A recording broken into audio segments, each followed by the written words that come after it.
Hakeem with AutoFix File. Today we are going to do rear shocks on a 2009 Nissan Maxima.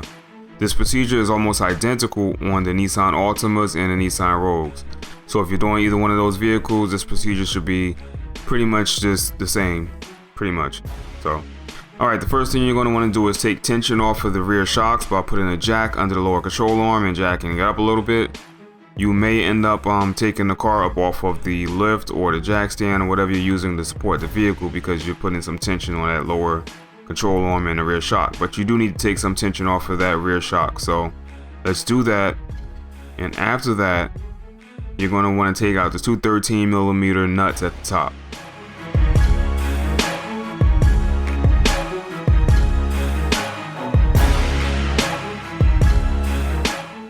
Get your 3/8" impact gun or whatever impact gun or whatever you want to use to take out those two nuts at the top. You're going to need a long extension and a deep socket, 13mm deep.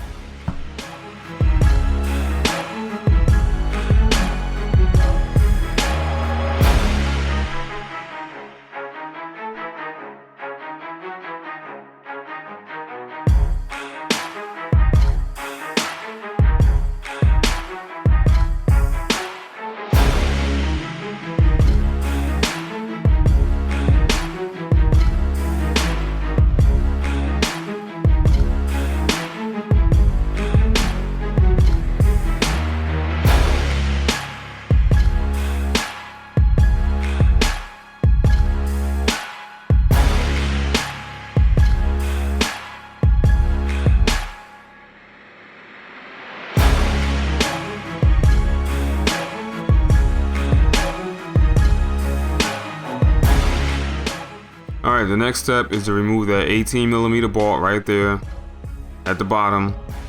You're going to use an impact gun with an 18mm socket, 1/2" impact gun with an 18mm socket. You can do it manually if you want, but preferably power tools are the best.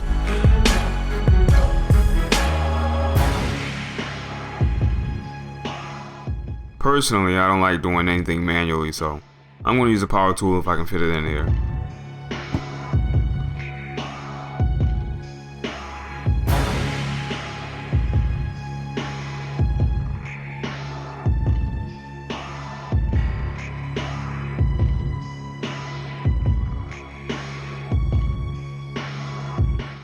And that bolt should slide right out of there. If it doesn't slide right out, then you may have to use a hammer and a screwdriver from the other side to bang it out, but most of the time it slides right out. Alright, now once you got the shock out of the car, take that boot off the top, that black rubber boot right there, take it off the top, and there's a nut at the top. That's a 16mm. You're going to use an impact on that. 3/8" is good, 1/2" is good, whatever you got. Squeeze the shaft of the shock while you're impacting that nut off. You want to squeeze the trigger, you want to tap it, tap it, tap it, because sometimes the shaft will spin. Hopefully you're strong enough to hold the shaft while you're spinning the nut off, so that's what you got to do. Pretty much hold the shaft still and spin that nut off with the impact gun. Just pay attention to those pieces that you took off, make sure that they go back on in the same order that you take them off.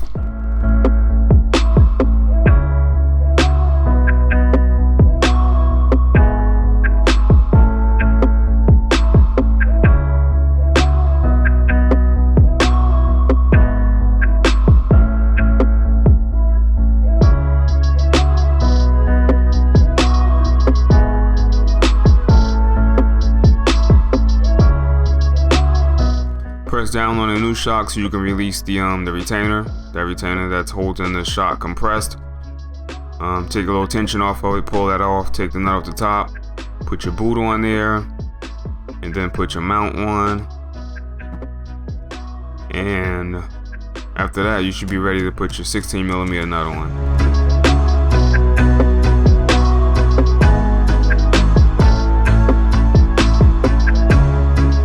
Now when you're tightening down that 16mm nut, you're going to want to hold the shaft of that shock because you don't want it to spin. It's your new shock. You don't want to be spinning that shaft really fast and messing up your new shock. So just hold that as tight as you can.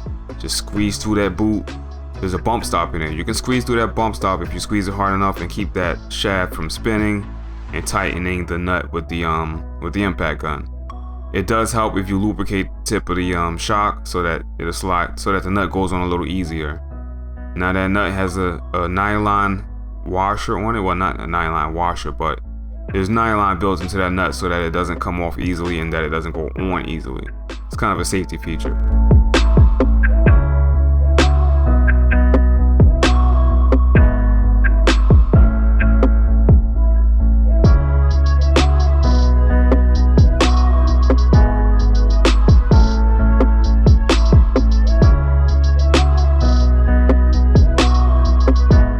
Don't forget to put your boot back on the top. Then you go ahead and put that back in the car. Get your 13 millimeters ready. Because once you get that in position, you're gonna wanna have your 13 millimeter nuts handy so you can put the nuts on and hold it in place.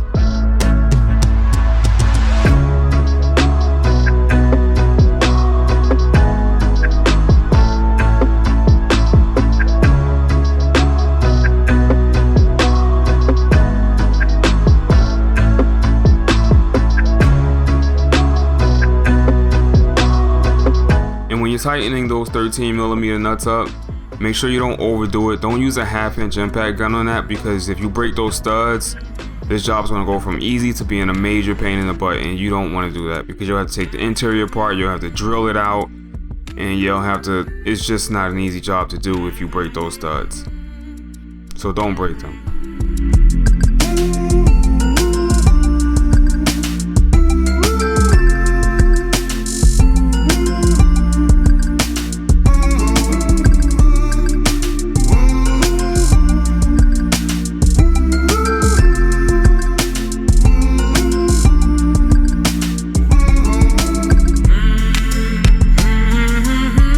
Once you got the nuts started at the top, you can go ahead and put your bolt at the bottom, the 18 millimeter bolt. You're going to have to pull down on the shock a little bit because there is some tension on that shock, but you can pull it down. It's not too hard to pull down. Pull it down with one hand while you're putting the bolt in with the other hand. Then you can go ahead and drive it in with your impact gun. Now you don't have to worry about stripping out the bolt, because the tip of the bolt is tapered so that it's designed to go straight into the nut at the end without stripping out, or cross-threading I should say.